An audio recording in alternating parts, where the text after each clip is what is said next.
Hi guys, welcome to another episode of Mentor Asia Pacific. I am Alvin Sanga, and we are here at the Hive again, but we have Krystal Paco with us today. Thank you for being on the show with us. Today. Thank you for having me. Welcome. Okay, so she is a prominent figure that we see, if you watch the news, almost nightly. Yes. And there are a couple of changes that she might talk about with us in a little bit, but let's jump into kind of the first question we always go with is, share one thing that most people might not know about you. I'm so embarrassed to say this, and my mom will be like humiliated. Okay. I love to belch. So I love to burp, I love to belch. And it's so funny I say that because my coworkers at KUAM are very aware of this habit of mine because I have to get it out of my system before I do the news live. And I'm doing it in the commercial breaks.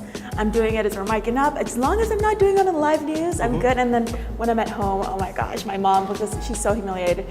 I will belch and then I'll blame it on someone else. And I'll be like, baby, and I'm referring to my fiance who I'm blaming. But yes, I think that's where my singing comes from my diaphragm. So maybe the power in my burp comes from the same place. And this is something that you were doing as a kid? No, I don't know. Oh, okay. I don't know. Even just water. It doesn't even have to be a carbonated drink. I love to belch. It's definitely not womanly at all. Like, ooh.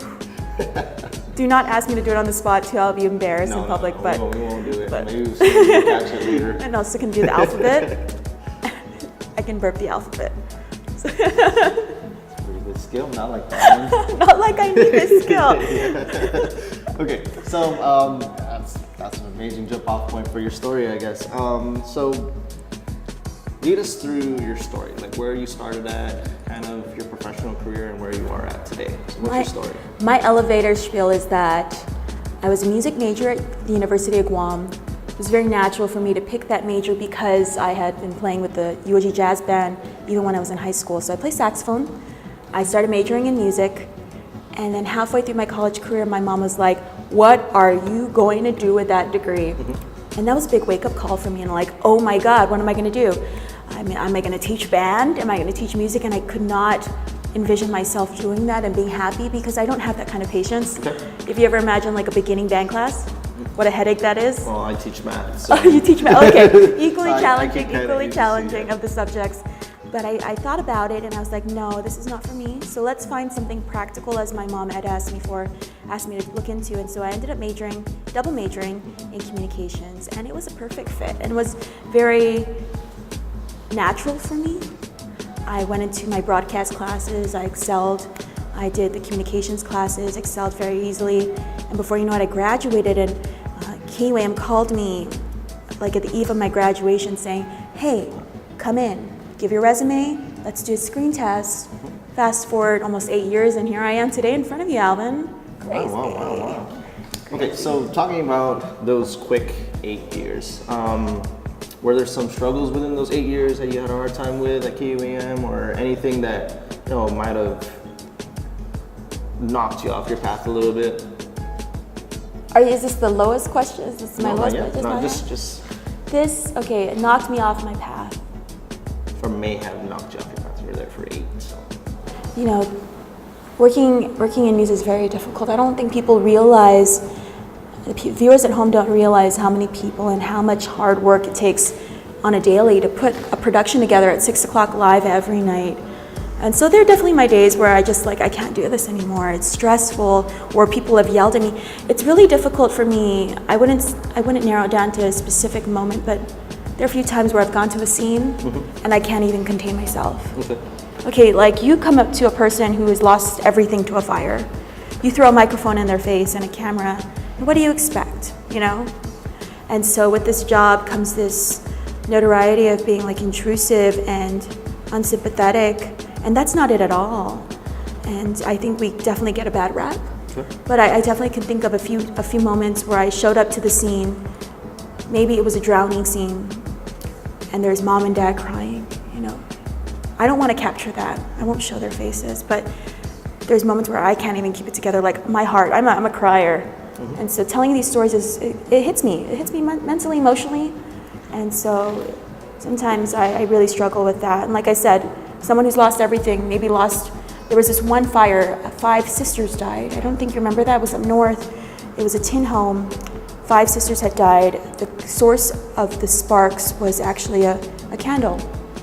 The house was inflamed, engulfed in flames in a matter of moments, and the girls died. And so interacting with that family was just, it was heartbreaking.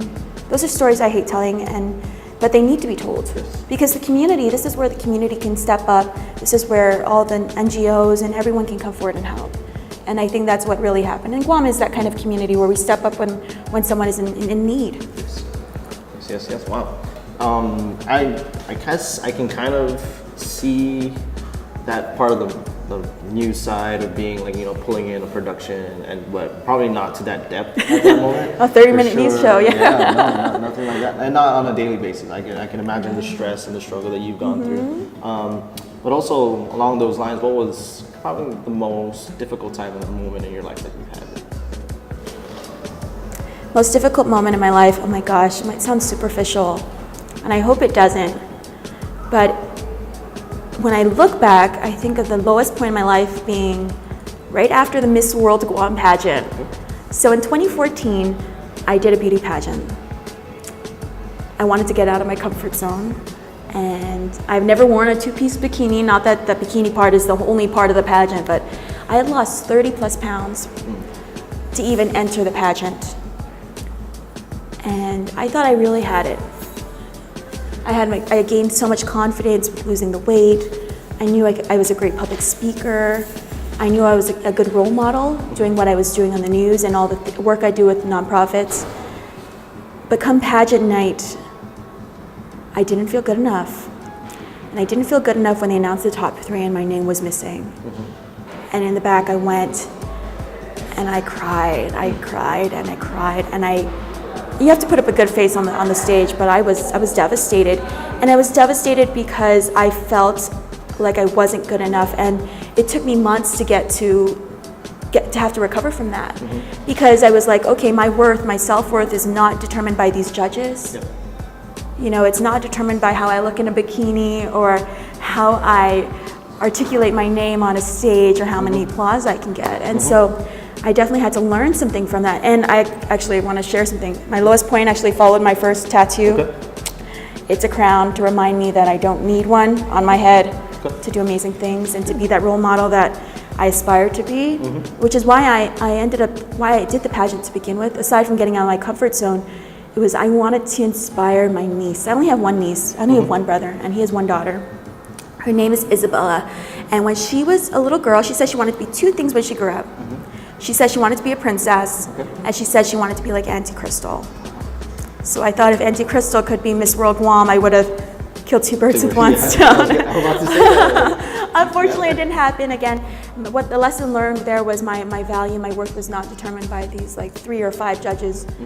And also, I feel like I answered amazingly. I loved my final question, but it wasn't what they wanted to hear. So can I share with you my final question?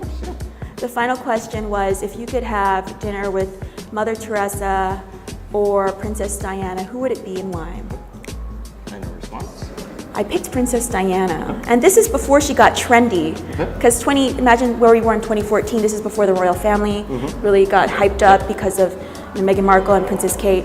But I talked about Princess Diana because she was someone I could relate to more personally, and how she used her celebrity power to combat the STDs, the notoriety that came with STDs. People didn't want to touch them in fear that they would get STDs, so they were isolated. So I compared her to Jesus. Mother Teresa is definitely world famous for her charity and her goodwill, but Princess Diana did something amazing, and I guess she had that celebrity power that Kim Kardashian has. Of course, I worded this more eloquently, but she definitely brought love and kindness to people who were experiencing isolation, like Jesus and leprosy, those experiencing leprosy. So that was my answer. Unfortunately, it was not good enough to advance to the final round. I don't know if you could say that it wasn't good enough. I think it's a great response. I think, as you said, is on the judges is subjective to what they might have wanted to hear. So that's always going to be a difficult part about any competition. Is you're to the privy of the people that are judging or who are evaluating the competition. Kind of the same way when I feel when I get evaluated by other teachers or by my staff. I'm like, well, it depends on how you feel that day or how you know me as. If you don't have any background information on me. Context too. Context. It's always a big part about what we look at. So diving into, I guess, the next part is, you're a mentor, I guess, to your niece. That's a big mentor. She put you up there, princess, and everything. But we're putting on this for mentors and everything like that. But I would like to ask you, did you have any personal mentors that helped you along the way? So many mentors. I could not even list them all, but I think like top 3.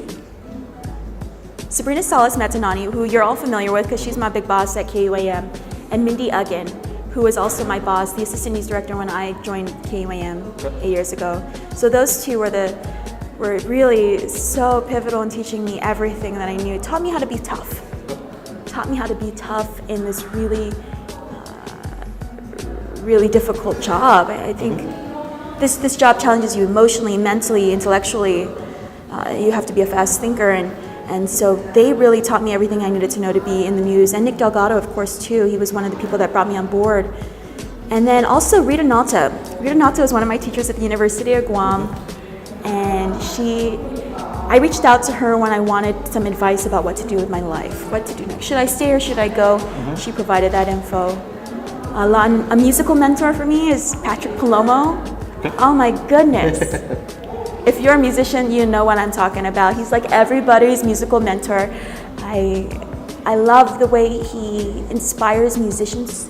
He brings out the best in them. Even if you're just a mediocre musician, but you start playing with him, your level increases. Oh my goodness, he's fabulous. I've had the privilege of playing with him for years now, and he's such a talent. I think he's underplayed. We need to appreciate our musicians here on Island. I really love him. And that's all I could think of right now. I'm sure there's so many more people that I reach out to. That sounds very influential. There's a good mix, I guess, of your mentors, from different parts of your career. Well, let's think back to younger Krystal. Let's do 10 years back. Younger Krystal, okay. 2009. 10 years ago, I was 19 years old. Yeah. 19. And what advice would you have given her, especially knowing where you're at now? 19-year-old Krystal, I would tell her to stop comparing herself to others and to stop living by other people's timelines. Stop comparing your timeline to someone else's timeline. And I think that's really showing to me today that, my friends were getting married and having children, and I was still in school. I had decided to finish college, and then I decided to be a career person versus a mom. And so a lot of my classmates, they have children now, but I'm really, really happy about where I've been able to evolve in my professional career. So I don't regret not getting married younger. I don't regret not having children. I mean, now I'm starting to get to those milestones a little later. Like I said, I'm 29 right now. I got engaged last year. So don't worry, Krystal. Don't worry so much. Relax, breathe a little. Have some more fun. Don't take yourself too seriously. I think we all do that. We all are so pressured to live this perfect life that we forget to have fun and enjoy it. And so take it one day at a time. Tell her that. And I would tell her that, your value is not determined by other people. It's determined by you. And so, 19-year-old Krystal, listen up, if you could. Yeah. Okay, so there's something that I want to go backtrack and something that you mentioned about your mom kind of knocking you on this question about, I guess, picking a practical career choice. And I think that's this passion versus practical that, I'm trying to juggle with at the moment. I think a lot of kids are also as well. Like they're trying to pursue their passion in art, in music and whatnot. And then there's this idea later as an adult, I guess, if we have to think about earning money and putting money on the table. Insurance, everything that the adult life brings. But what, knowing that you chose kind of both, that you're doing. I've been both, so blessed right? to be able to do both. And so, what would you tell someone that is coming up right now, in high school or even in college, that's kind of undecided, on the fence with what they want to do? What would you kind of tell them? Like, what path, especially one that you've taken? What would you tell them? Gosh, that's hard. Because I've been very blessed to have been able to marry my passions of performing and writing and meeting new people KUM has been a perfect marriage of that. I'm performing every night. I just don't have real-time audience. You know, no applause, no music. I'm still performing. Yeah. And so I actually told this to my nephew. He recently graduated from high school and they were making some video and they were like, Krystal, what advice would you give your nephew? And I was like, okay, do what you love, but make sure it pays enough. You know, find something that pays enough, because unfortunately that's what we live in. Mm-hmm. I don't want to see you as the beggar on the street who I'm feeling, the Chamorro word is natmasi, feel bad for.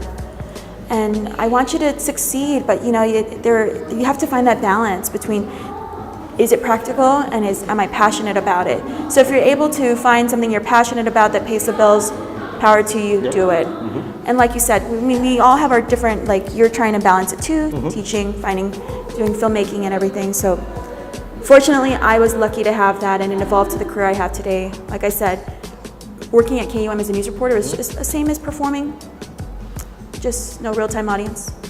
I definitely agree with that. I think I can attest to it a little. I took, 10 years of school and you know, earned my degrees along the way and, you know, found teaching as my passion. And now that I'm back home, you know, I'm still dabbling and thinking about, you know, what other things I want to try. So this filmmaking thing is something new for me. And don't be afraid to try new things. That's the other part is don't be afraid to fail. Something, try it out. If it doesn't work out, you know, at least you tried. You know, I also have other friends who are musicians. A lot of them end up becoming teachers. And you know, the same extent that I'm a performer because I'm on TV, teachers are performers. Their audience is their class every day. They're putting on a show every day. So that's a way to find passion, way to marry your passions with practicality, and to be able to make a difference too, because being a teacher is the most empowering job you can have. You know, it's a lot of responsibility. It is. Props to the teachers. I just remember, like when you said putting on the show, and I remember kind of still even today is about, you know, when these kids are coming in now. Right? It's time to get ready. You know, let's go. Let's put on the show, and then when everybody leaves, you're like, okay. It's exhausting. Yeah, it's a performance. Just get ready for it. All right, guys. We gotta thank Krystal for being on the show today. Thank you so much for having me. Hopefully you get to see her on soon. Yeah. She'll be at our new venture, and we'll probably interview her again. In my new venture. Yeah, in our new venture. All right, thanks, guys. Thanks for tuning in. See you next time. Thanks, guys, for tuning in to Mentor Asia Pacific. Once again, I'm Alvin Sanga. Check out all our social media. That's going to be linked down below. Stay tuned. More mentors are to come. We're going to be releasing a mentor every week. And please leave a comment down below for any mentors that you'd like to be featured on the channel. Any business professional, entrepreneur, or anybody that you believe is inspiring and can provide to be a mentor for the youth as well. Until next time, thank you very much. Sanga out.